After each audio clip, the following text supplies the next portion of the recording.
नमस्कार, मैं हूं संदीप चौधरी। हैदराबाद यूनिवर्सिटी के एक रिसर्च स्कॉलर ने 17 जनवरी को खुदकुशी की थी। अपने सुसाइड लेटर में उस दलित छात्र ने कुछ बड़े सवाल खड़े किए थे। अब उन सवालों पर तो शायद उतनी चर्चा नहीं हुई जितनी रोहित की खुदकुशी पर सियासत हो रही है। रोहित की मौत के 12 दिन बाद राहुल गांधी दोबारा हैदराबाद पहुंचे और एक दिन के उपवास पर बैठ गए। ये बीजेपी को बड़ा नागवार गुजरा। दिल्ली से लेकर हैदराबाद और मुंबई तक राहुल गांधी पर हमले शुरू हो गए।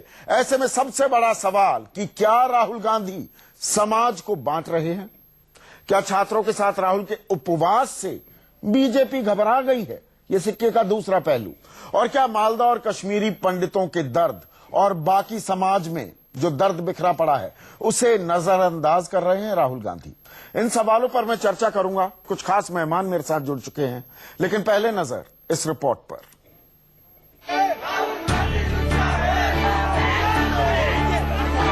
हैदराबाद यूनिवर्सिटी कंपाउंड इन दिनों सियासत का अखाड़ा बन चुका है। एक ओर रोहित वेमुला के इंसाफ की लड़ाई में शामिल होने राहुल गांधी हैदराबाद पहुंचे, तो दूसरी ओर दिल्ली से दक्षिण तक की सियासत गर्म हो गई। रोहित वेमुला की मां, भाई और दोस्तों के साथ राहुल गांधी हैदराबाद यूनिवर्सिटी में एक दिन के अनशन पर बैठे। मौत के 12 दिन बाद इंसाफ की गुहार लगा रहे राहुल गांधी के उपवास ने बीजेपी की नींद उड़ा दी।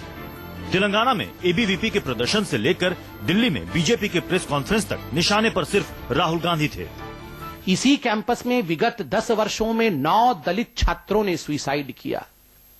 क्या एक बार राहुल जी, जब आपकी यूपीए की सरकार थी, आप वहां गए?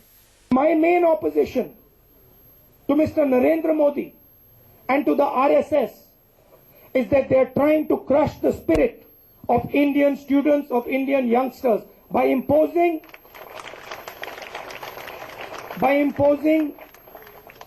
one idea from on top. We know that you also a startup. We know your political career is not taking off. If your political career is not taking off, it is better to exit because you have got bankrupt with ideas. दरअसल रोहित के घर वालों और स्मृति ईरानी, इन तीनों का इस्तीफा होना चाहिए।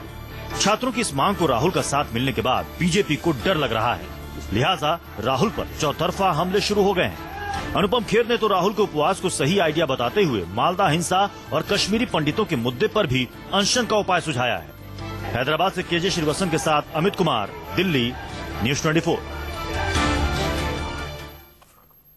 और वार और तीखे होते जा रहे हैं और हमलावर होती जा रही है बीजेपी। अब से कुछ देर पहले बीजेपी के एक और प्रवक्ता श्रीकांत शर्मा ने क्या कुछ शब्दों का इस्तेमाल किया और नसीहत बड़ी दी जा रही है। और मेरे साथ चर्चा में कांग्रेस की प्रवक्ता रागिनी नायक, आम आदमी पार्टी के आशुतोष, संघ के विचारक राकेश सिन्हा और बीजेपी के प्रवक्ता डॉक्टर संबित पात्रा कुछ ही देर में जुड़ने वाले हैं। लेकिन रागिनी, पहला सवाल आपसे, और आरोप जो जड़े जा रहे हैं, राहुल गांधी सियासत कर रहे हैं क्या? जी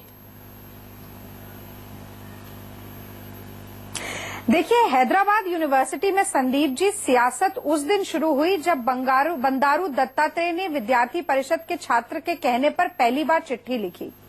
फिर इस पूरे मसले को सियासती रंग में रंगने का काम स्मृति ईरानी जी ने किया। पहले 5 पत्र लिखे यूनिवर्सिटी प्रशासन पर दबाव डालने के लिए, और फिर एक ऐसी प्रेस कॉन्फ्रेंस की जिसमें कि इस देश की एचआरडी मिनिस्टर झूठे तथ्यों को सामने रखती हैं और यूनिवर्सिटी ने जो सस्पेंड करने का डिसीजन लिया था उसे जस्टिफाई करती हैं। और ये सब कितना गलत था, ये यूनिवर्सिटी ने ही 2 दिन में अपने डिसीजन को वापस लेकर सामने रख दिया।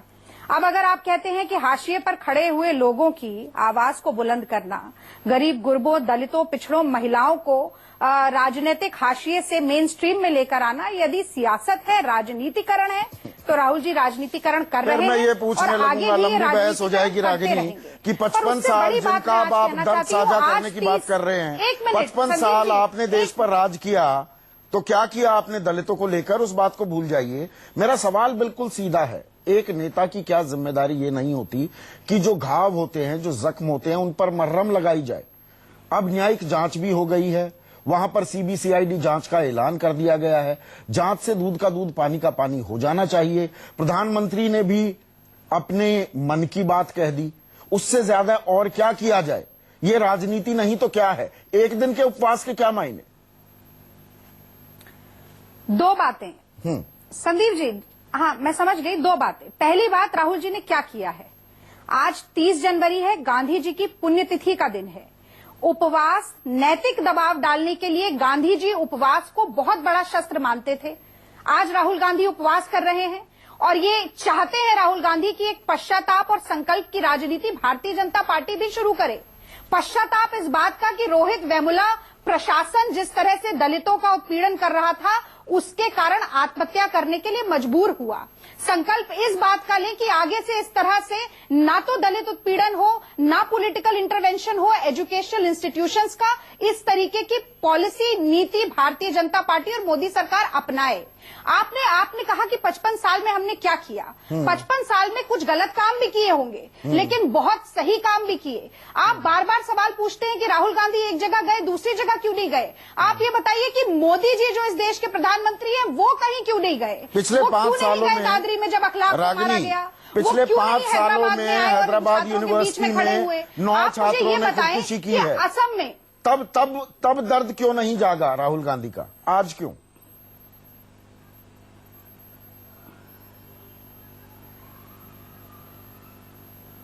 हाँ, मैं पहले अपनी बात पूरी करूंगी, फिर आपके सवाल का जवाब दूंगी। जिस दिन पहली बार राहुल जी वहां छात्रों के रोहित वेमुला के माता पिता के साथ खड़े थे और मंच पर बोल रहे थे, वहीं नरेंद्र मोदी जी असम में चुनाव का माहौल बना रहे थे, 2 रैली संबोधित कर रहे थे, एक शब्द नहीं बोले। पर अंबेडकर यूनिवर्सिटी में जैसे ही मुर्दाबाद के नारे लगते हैं, उनकी आंखों से आंसू टपक जाते हैं। उस पॉलिटिकल टाइमिंग को कोई क्वेश्चन नहीं करता कि ये घड़ियाली आंसू ऐसे वक्त पर क्यों निकले। और उसके बाद क्या हुआ, जिस तरीके का पॉलिटिकल इंटरवेंशन मेरे सवाल का जवाब नहीं दिया, उसके चलते वहां से इस तरह के लोगों को हटाया नहीं जाएगा, क्या न्यायिक जांच निष्पक्ष हो सकती है? नहीं, आपने न्यायिक जांच के लिए पूछा ना, क्या न्यायिक जांच निष्पक्ष हो सकती है? वीसी को हटाने की मांग कर रहे हैं, वीसी को एडिशनल चार्ज दे दिया, छुट्टी पर भेज रहे हैं। ये कैसे काम चलेगा? बंडारू दत्तात्रेय को क्यों नहीं हटाया जा रहा है? बार बार ये कहना कि हम तो कार्रवाई कर रहे हैं, लेकिन पूरी प्रक्रिया को ठंडे बस्ते में डाल देना, ये तो कांग्रेस पार्टी होने देगी नहीं। रोहित वेमुला को इंसाफ मिलना चाहिए और राहुल जी खड़े रहेंगे साथ में। सम्बित पात्रा, इतनी आक्रामक क्यों बीजेपी? जैसे शब्दों का आपने भी इस्तेमाल किया, आपका बयान मैंने सुनवाया, स्टार्टअप से कंपेयर कर दिया, टेक ऑफ नहीं कर पा रहे हैं, निकम्मा घोषित कर दिया श्रीकांत शर्मा ने। इतने क्यों बौखलाए हुए हैं, इतने आक्रामक क्यों सम्बित? देखिए, मैं आपको आरंभ में कहूं, मैं बिल्कुल एग्रेसिव वे में इस डिबेट को नहीं लेके जाऊंगा, क्योंकि ये बड़ा ही रिस्पॉन्सिबल और सेंसिटिव विषय है। जितने लोग पैनल में बैठे हैं सब बहुत जाने माने चेहरे हैं और बड़े लोग हैं। स्वाभाविक रूप से हमें एक सोल्यूशन की तरफ बढ़ना चाहिए। जहां तक हमारे राहुल गांधी के बयान पर हमारा जो रिएक्शन है उसका सवाल है, देखिए बड़े सधे हुए शब्दों का प्रयोग किया गया है और ये हमारा नैतिक जिम्मेदारी है कि हम भी राहुल गांधी जो असत्य को फैलाने की कोशिश कर रहे हैं, निकम्मा बड़ा सदा हुआ शब्द सच्चाई के साथ हम जनता के सामने रखें। निकम्मा बड़ा सदा हुआ शब्द। मैंने किसी को निकम्मा कहते हुए सुना? क्या आपकी मैं सुनवाता हूं, मैंने नहीं सुना है निकम्मा कहते हुए। मैं श्रीकांत शर्मा का बयान फिर से सुनवाऊं? मैं सुनूंगा, मैं जरूर सुनूंगा, मगर मैं सुनवा देता हूं। मैं आपकी कन्वीनियंस के लिए 1 मिनट रागिनी, मैं आपकी कन्वीनियंस के लिए मैं पीसीआर निर्देश से कहूंगा दोबारा से वो बयान चलाइए, श्रीकांत शर्मा का बयान चलाइए, सुनिए। सम्बित, रिस्पॉन्ड कीजिए। देखिए मैंने सुना अभी, निकम्मेपन से उनका तात्पर्य अकर्मण्यता से है। स्वाभाविक रूप से राहुल गांधी किस प्रकार का काम करते रहे हैं वो तो सबको पता है। उन्होंने बड़े स्पष्ट शब्दों में कहा कि आपके जो फेलियर्स हैं उसके लिए आप दूसरों के कंधों का, ये कोई कवाली नहीं हो रहा है कि वाह वाह करागा पलापे, मुझे कंप्लीट कर लेने दीजिए, उसके बाद जरूर बताइएगा। देखिए, मैं एक बात, अभी रागिनी जी ने एक बड़ी बात कही, उन्होंने कहा आज राहुल गांधी जी ने 6 घंटे का उपवास किया क्योंकि वो नैतिक दबाव की राजनीति गांधी जी से सीख के करना चाहते थे। देखिए आप या तो आप बोल लीजिए या आप कहें तो मैं बोल लूंगा, जैसा आपका निर्णय हो। मैं बिल्कुल, कोई हड़बड़ी नहीं है, आप बोल लीजिए पहले। चलिए, सम्बित जारी रखिए, आप भी ये काम बहुत करते आए हैं, आप ही से सीखा है शायद रागिनी हाँ। काफी कुछ। नहीं, आप बोलिए सम्बित जी, आप बोलिए। नहीं, देखिए आप बोलिए। नहीं, मैंने संदीप जी, आप रागिनी के प्रवक्ता मत बनिए। रागिनी बहुत सक्षम है। आप अपना बीजेपी के प्रवक्ता का काम करिए। ये जो आप फिटिंग बिलो द बेल्ट करते हैं, फिर मैं शुरू हो जाऊंगा, दिक्कत हो जाएगी। नहीं, मैंने नहीं, कौन और सा दूसरी हिटिंग बात बिल ये है किया? कि पहले आप बताइए, आप एंकर में शो के मैंने पूरी भद्रता दर्शाई।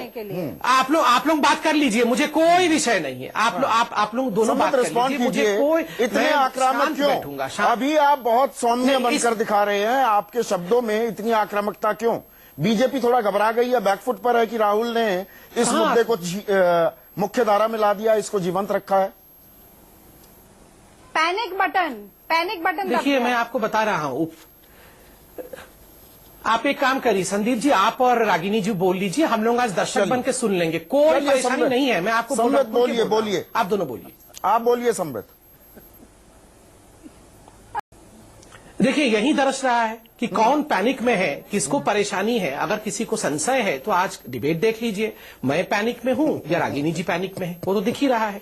देखिए, उपवास के विषय में रागिनी जी ने कहा कि वो गांधी जी से सीख के राहुल गांधी पास्ता खाने के बाद वो उपवास कर रहे थे। उपवास का अर्थ आप जानते हैं, उपवास का अर्थ होता है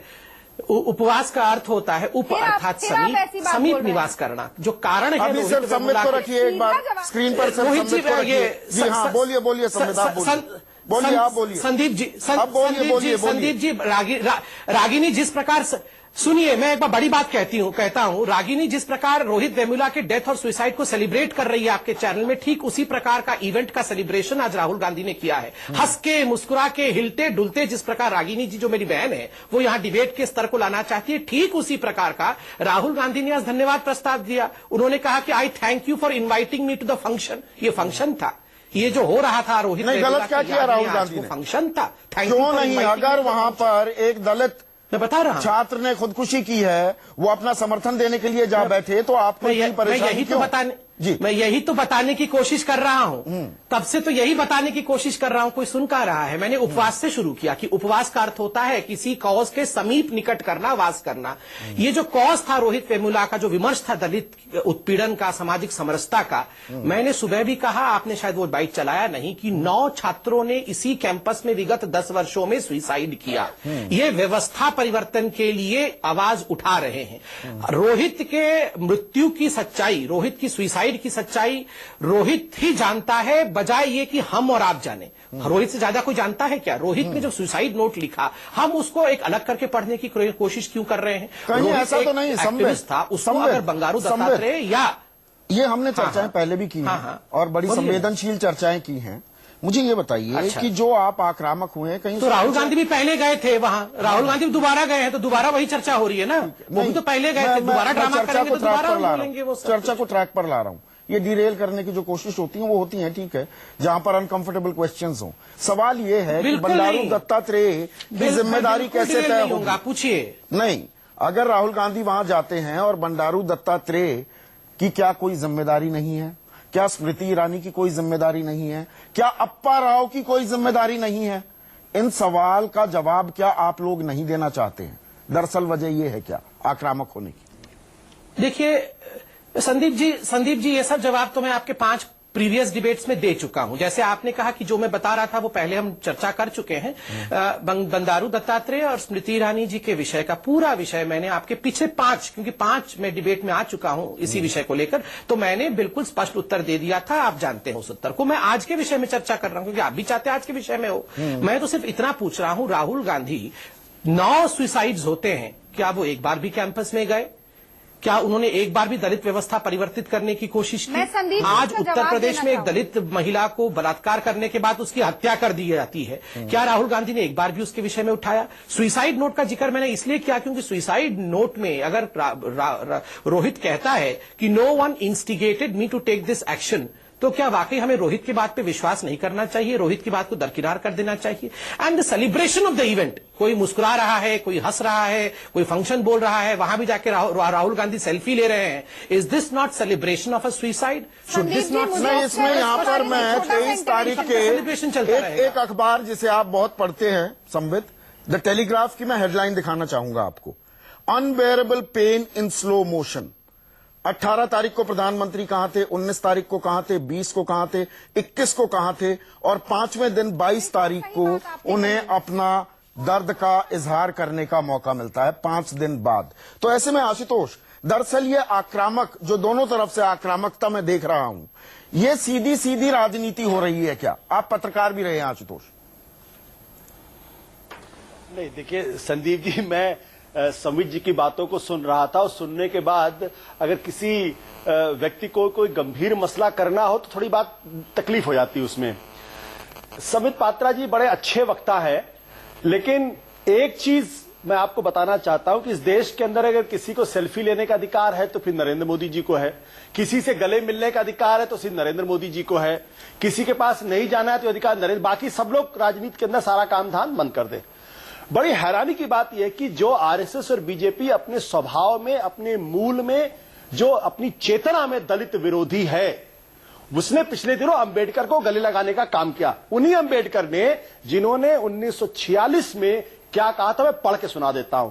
उन्होंने कहा था कि हिंदू राज अगर सचमुच में वास्तविकता बन जाए तो देश के लिए भयानक विपत्ति होगी। ये अंबेडकर के शब्द हैं और इसलिए इसको हर हालत में रोकना होगा, रोकना चाहिए।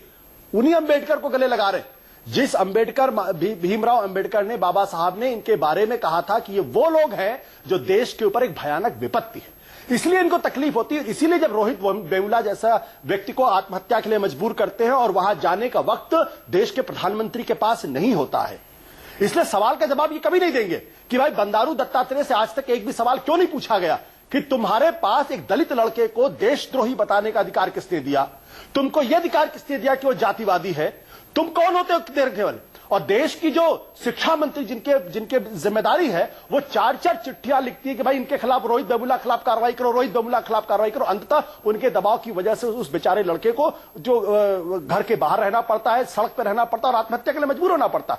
वो जिस स्मृति ईरानी से इस्तीफा लेना चाहिए, जिस स्मृति ईरानी से जिस दत्तात्रेय से इस्तीफा लेना चाहिए, उसके पक्ष में प्रधानमंत्री जी खड़े होते हैं और 5 दिन तक उनके चेहरे पर मुस्कान रहती है और छठे दिन चेहरे पर जो है वो अचानक से ड्रामा करने लगते कि नहीं मुझे तो। हैदराबाद अरविंद केजरीवाल भी पहुंचते हैं, यहां पर पलटकर यह सवाल क्यों ना पूछा जाए कि आप लोग कांग्रेस की तरह आम आदमी पार्टी भी राजनीति कर रही है, क्योंकि आप मालदा में तो नहीं जाते, वैचारिक समानता है आपकी वहां की मुख्यमंत्री ममता बनर्जी से, मालदा नहीं जाएंगे, हैदराबाद में बवाल काटेंगे, क्यों?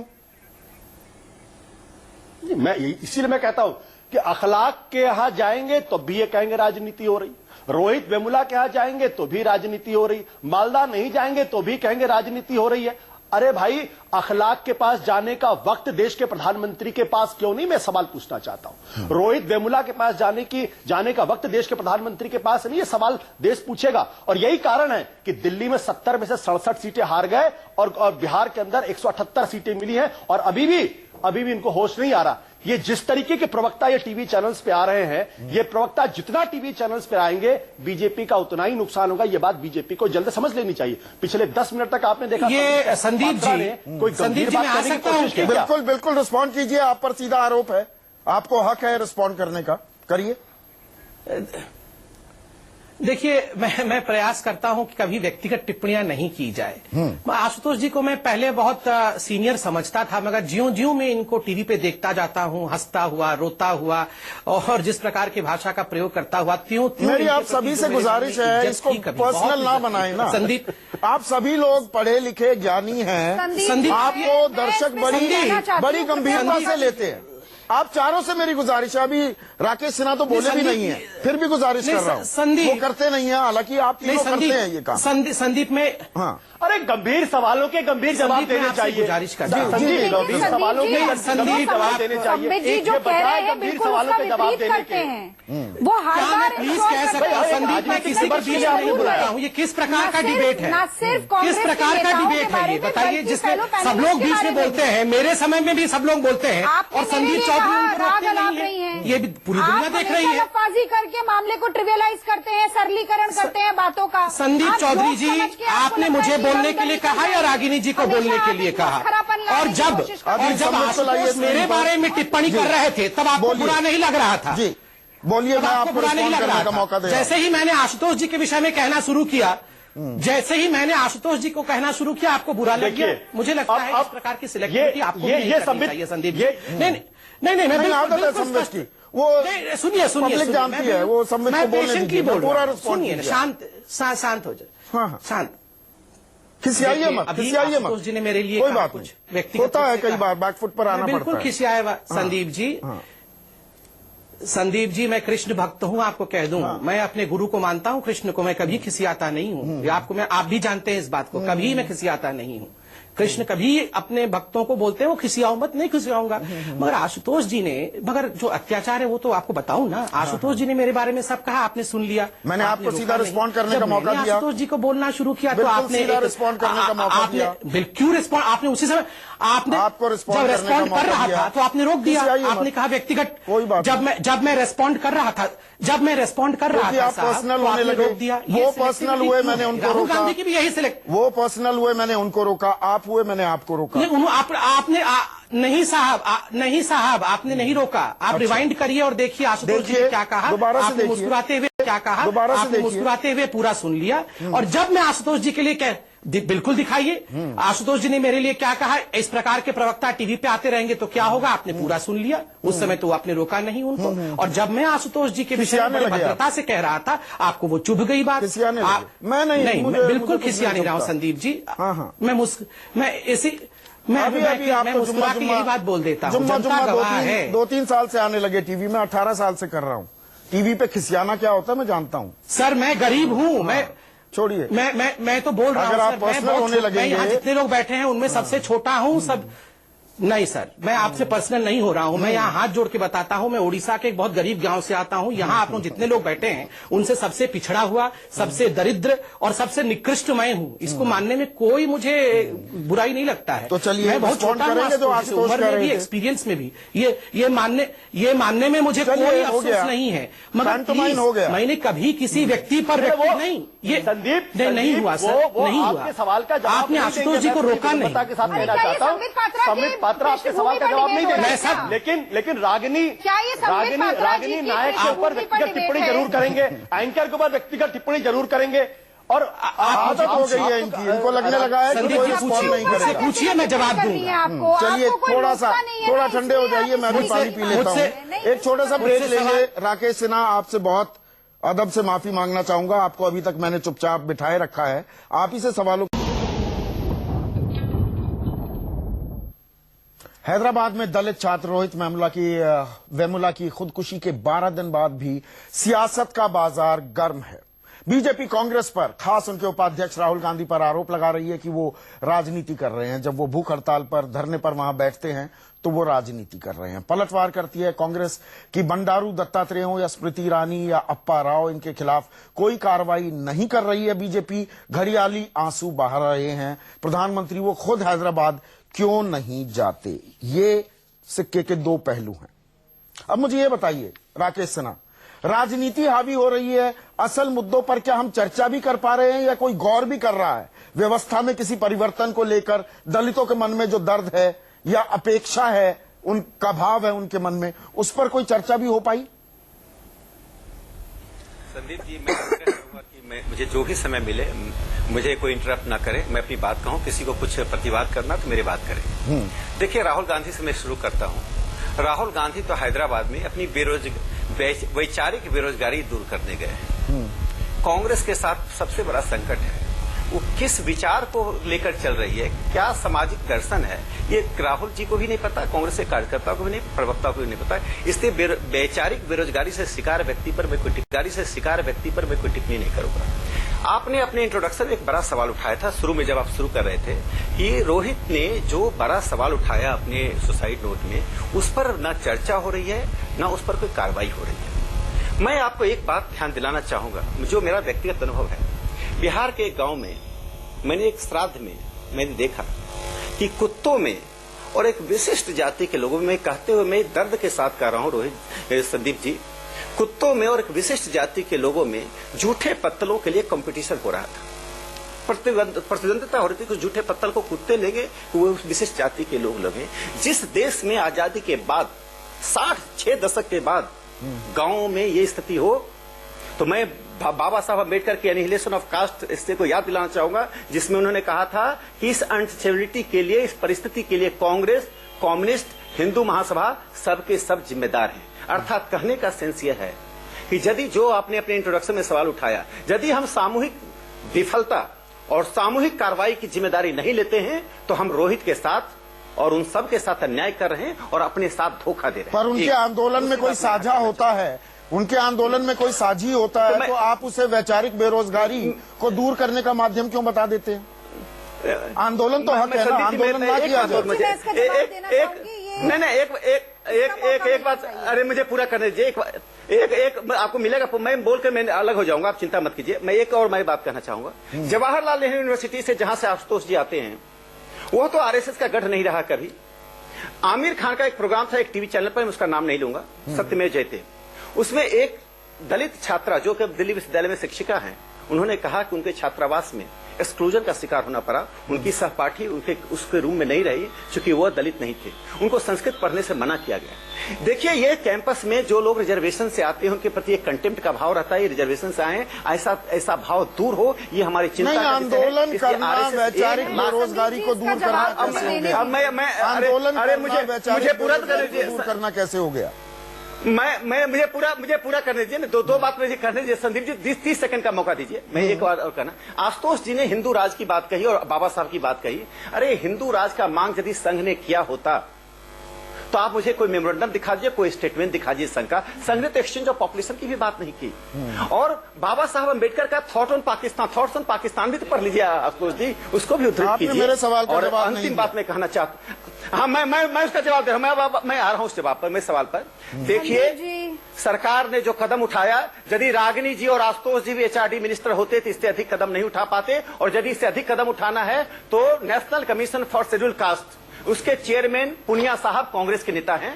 आप national commission of schedule caste को कहिए जो कार्रवाई है करना कर लें, जिसको अरेस्ट करवाना है करवा लें। देखिए, समाज को विभाजन करने की राजनीति मत कीजिए। मैं तो कहा दलितों के प्रति संघ में दर्द है, इसलिए हम हर कश्मीर से लेकर कन्याकुमारी तक दलितों में जमीन पर काम कर रहे हैं। इसलिए शहरी राजनीति का असर गांव में जमीन पर संघ पर कुछ नहीं हो रहा है। तो ऐसे में मैं समझ गया, एक बात कहना चाहता हूं, एक बात नहीं, संदीप जी एक बात खत्म करने दीजिए। मैं आशुतोष जी ने कहा कि संघ के मूल चरित्र में एंटी है। आशुतोष जी, आपने सुना, अरे सुन लीजिए, आपने सुना होगा घुमक्कर जाति होती है जिसको क्रिमिनल ट्राइब्स कहा गया। उसकी संख्या महाराष्ट्र में 80 लाख है, हरियाणा में 8 लाख से अधिक लोग हैं। उस नॉमेटिक ट्राइब्स आपका वोट बैंक नहीं है, इसलिए आप काम नहीं करेंगे। आरएसएस के लोग उस घुमक्कर जाति के लोगों में घर द्वार छोड़ के काम कर रहे हैं। दर्जनों आरएसएस के प्रचारक उनके बीच काम कर रहे हैं। वो किसी के वोट बैंक नहीं है, वो भारत माता के संतान हैं। नहीं, वो ठीक है, मैं समझ गया। अब रागिनी आरएसएस पर सवाल खड़ा करने से पहले आरएसएस को जानने की कोशिश करनी चाहिए। कम से कम मैं आशुतोष जी से अपील करता हूं कि आरएसएस को जाने। उन्होंने तो मोहन भागवत जी के साथ मंच भी साझा किया है। हो गया राकेश जी, आरएसएस को दूसरे को मौका तो दीजिए बोलने का, बहुत समय मिल गया आपको। जी रागिनी, बोलने जवाब ये दीजिए, राहुल गांधी फोटो ऑप में बिलीव करते हैं क्या? वो जाएंगे, कलावती के घर जाएंगे, गोरखपुर से मुंबई ट्रेन में जाएंगे, उपवास पे बैठेंगे, 6 घंटे के लिए बैठेंगे। अगर उपवास करना है, सत्याग्रह करना है और आंदोलन हक है, वैचारिक बेरोजगारी दूर करने का माध्यम ना कोई आरोप लगा पाए, तो 2-4 दिन, 10 दिन, 15 दिन बैठने दीजिए ना राहुल गांधी को हैदराबाद। इतना वक्त क्यों नहीं निकालते? वो पैराशूट करके आते हैं और यकायक गायब क्यों हो जाते हैं? तभी तो राजनीति का सवाल उठता है। संदीप जी, देखिए, एक सजग सशक्त विपक्ष की भूमिका यही है कि निरंकुश सरकार पर अंकुश लगाए। उसके लिए आप देखिए, चाहे दिल्ली के सफाई कर्मचारियों की बात हो, चाहे बुंदेलखंड के पीड़ित किसानों की बात हो, चाहे दलितों की बात हो, चाहे अखलाक की बात हो, राहुल जी हर जगह गए।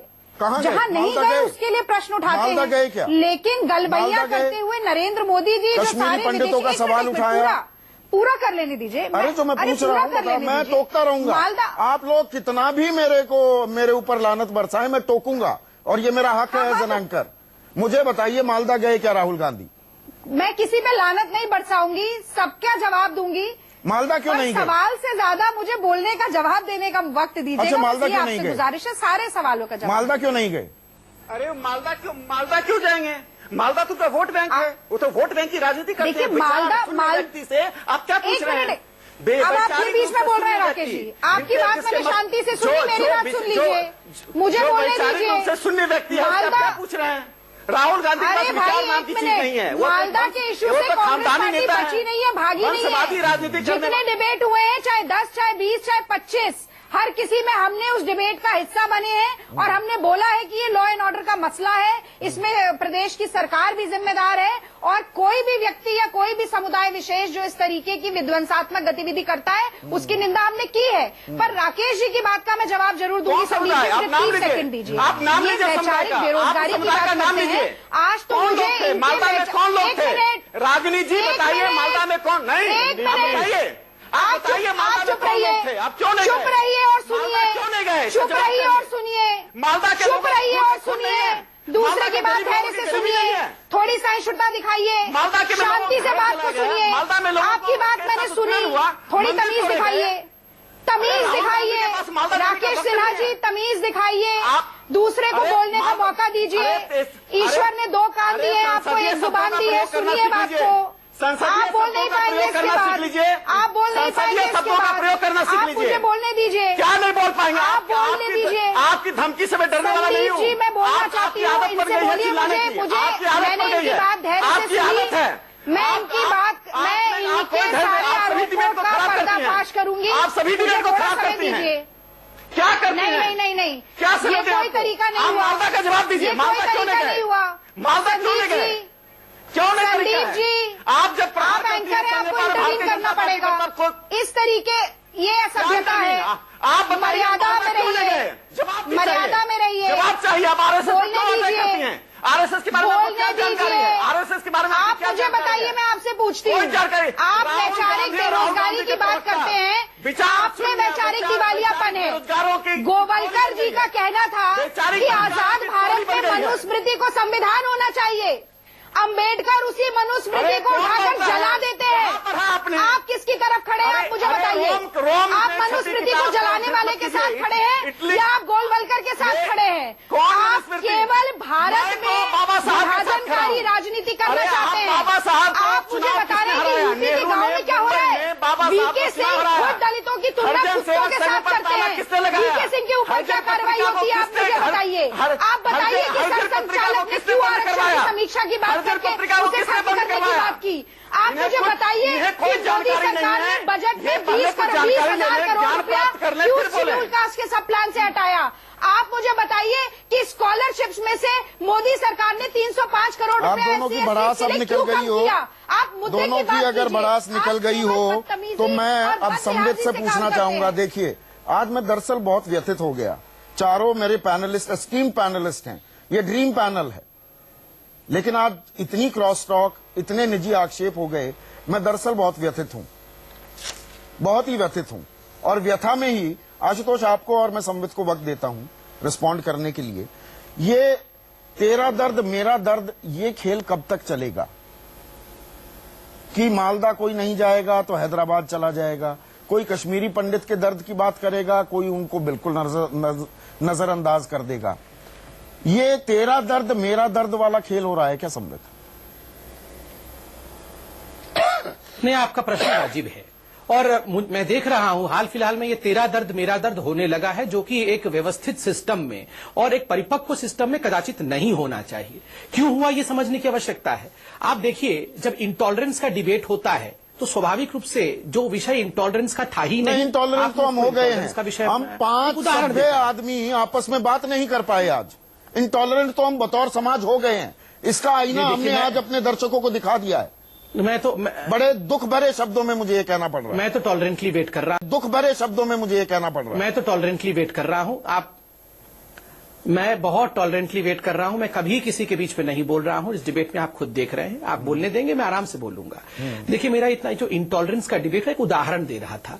कलकत्ता में आपको याद है, एक 75 वर्षीय नन के साथ जिस प्रकार का बलात्कार हुआ, बहुत ही दुखद घटना हुई। उसके अगले दिन यही कांग्रेस पार्टी, यही राहुल गांधी, रागिनी जी मेरी बहन, वो खुद आई डिबेट करने और कहा कि ये सब आरएसएस और बीजेपी का करा कराया है। 4 दिन बाद जब पकड़े गए लोग, जो लोग थे वो पकड़े गए, बांग्लादेश के जो लोग थे, उसके बाद ये सारे छुप गए। देश का नाम बदनाम हुआ सो अलग, पार्टी के ऊपर विक्षेप लगाया आपने वो अलग, मगर आप उस समय कोई अपॉलॉजी नहीं, डिबेट भी तब तक हो चुका था। और आज जिस प्रकार से रोहित वेमुला के केस में देखिए, रोहित वेमुला के केस में क्या होना चाहिए, हम सभी लोगों को परिपक्वता के साथ डिस्कशन करना चाहिए। आखिर उसी कैंपस में विगत 10 वर्षों में ऐसा क्या हो रहा है कि 9 दलित छात्रों ने सुसाइड कर लिया। कुछ तो गड़बड़ है। हाँ। प्रधानमंत्री कोई भी रहा हो, मगर व्यवस्था की का क्या जरूरतें हैं उस पर हम बैठ के डिस्कस नहीं कर सकते हैं। नहीं, डिस्कस नहीं हो सकता है, क्योंकि कोई वहां नेता पहुंच रहा है, वो नेता पहुंच के वहां मोदी जी पे आक्षेप लगाना हर चीज में राजनीति आ गई है क्या? आशुतोष शुरू कर देता है। मुझे छोटा सा ब्रेक लेना होगा, संबित आशुतोष से भी रिस्पॉन्स ले लूं। आशुतोष, हर चीज में राजनीति हावी हो गई है क्या? जी, हमारी प्रॉब्लम ये है, हम चर्चा ही नहीं कर सकते बिना political point scoring, one upmanship के। संदीप, मैं आपकी इस राय से सहमत नहीं हूं। राजनीति है, राजनीति की तरह होगी, लेकिन जिस तरीके की राजनीति होती है वो गलत है। राकेश सिन्हा जी ने 3-4 सवाल खड़े किए, मैं उनसे संक्षेप में 30 सेकंड में 3 सवाल पूछता हूं जिसका जवाब उनको चाहिए। उन्होंने जो किताब की बात की थी, पाकिस्तान और the partition of the India, उसके पेज नंबर 358 का मैं सिर्फ उदाहरण दे देता हूं, पूरा उदाहरण मैंने आधा दिया था। अगर हिंदू राज सचमुच एक वास्तविकता बन जाता तो इसमें संदेह नहीं कि यह देश के लिए भयानक विपत्ति होगी, क्योंकि यह स्वाधीनता, समता और बंधुत्व के लिए खतरा है। इस दृष्टि से यह लोकतंत्र से मेल नहीं खाता। हिंदू राज को हर कीमत पर रोका जाना चाहिए। यह बात बाबा साहब भीमराव अंबेडकर ने क्यों कही, इसका जवाब राकेश सिन्हा से चाहिए। दूसरा सवाल, 1960-62 में लाखों की संख्या में बाबा साहब भीमराव अंबेडकर ने हिंदू धर्म छोड़कर बौद्ध धर्म क्यों अपनाया? तीसरा सवाल मैं पूछता हूं कि बाबा साहब अंबेडकर ने यह कहा था, मैं पैदा तो हिंदू धर्म में हुआ, लेकिन मृत्यु जो है मैं हिंदू धर्म में मेरी नहीं होगी। तीसरा सवाल मुझसे यह है। और चौथा सवाल, आज तक आरएसएस ने जाति तोड़ो आंदोलन क्यों नहीं किया? और पांचवा सवाल, अगर 10 साल से हैदराबाद के विश्वविद्यालय के अंदर अगर दलित छात्र आत्महत्या कर रहे थे, तो वहां आरएसएस के उस व्यक्ति जिसका नाम बंदारू दत्तात्रेय है, उसने इन दलितों को एंटी दलित कहने का साहस दुस्साहस क्यों किया? और आज तक ये आदमी पार्टी के अंदर क्यों है? जब तक इस पर चर्चा नहीं होगी, की जगह 6 सवाल पूछिए, फिर कहेंगे कि पक्षपात का आरोप लगा देंगे मुझ पर संबित पात्रा। वो हमारी पृष्ठभूमि जानते हैं, उस ओर ये इशारा करते हैं और मैं उसे हिटिंग बिलो द बेल्ट मानता हूं। एक छोटा सा ब्रेक ले लेंगे। पॉलिटिक्स हावी हो जाती है क्या त्रासदी में भी? रोहित हो, अखलाक का मामला हो, पॉलिटिकल टूरिज्म स्टार्ट हो जाती है। तमिलनाडु में भी 3 छात्राओं ने आत्महत्या की है अभी हाल फिलहाल में, कोई वहां नहीं जाता। गाजियाबाद में, दिल्ली से सटे गाजियाबाद में 16 साल की चैंपियन स्विमर खुदकुशी कर लेती है, कोई उफ तक भी नहीं करता। 15-15 सेकंड का वक्त दूंगा। संबित, आपसे मैं शुरू करना चाहूंगा। ये पॉलिटिकल पॉस्चरिंग है ना, फिर वोट बैंक की। यहां वोट बैंक है तो जाएं घड़ियाली आंसू बहाएं, ये हो रहा है ना? देखिए संदीप जी, मैं आपको बिल्कुल स्पष्ट बात कहूं, चाहे हम डिबेट करें या ना करें, मगर जनता बहुत समझदार है और वो जानती है कि हो क्या रहा है, इसलिए बहुत कुछ ज्यादा समझाने की आवश्यकता नहीं है। मगर 5 सेकंड में जरा आशुतोष जी के लिए लूंगा।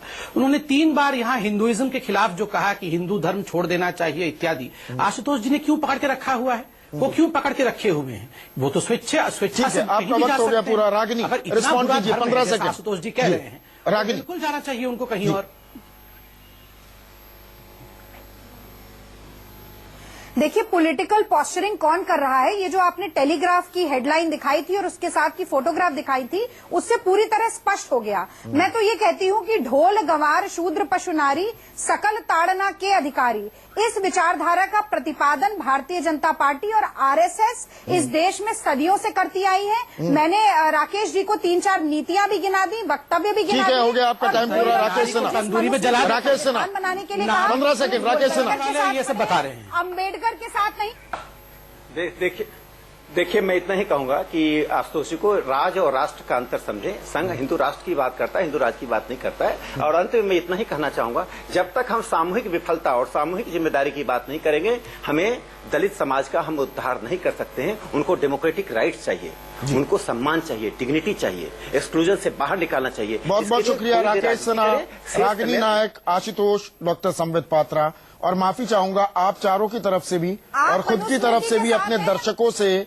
आज जिस तरह की क्रॉस टॉक हुई है और हम थोड़ी सतही और हिटिंग बिलो द बेल्ट करने लगे, एक दूसरे पर निजी आक्षेप भी करने लगे। सियासत भी इस तरह से ना हम रोटियां सेके और इस तरह की डिबेट्स भी ना करें। इसी उम्मीद के साथ आप सभी का शुक्रिया। नमस्कार।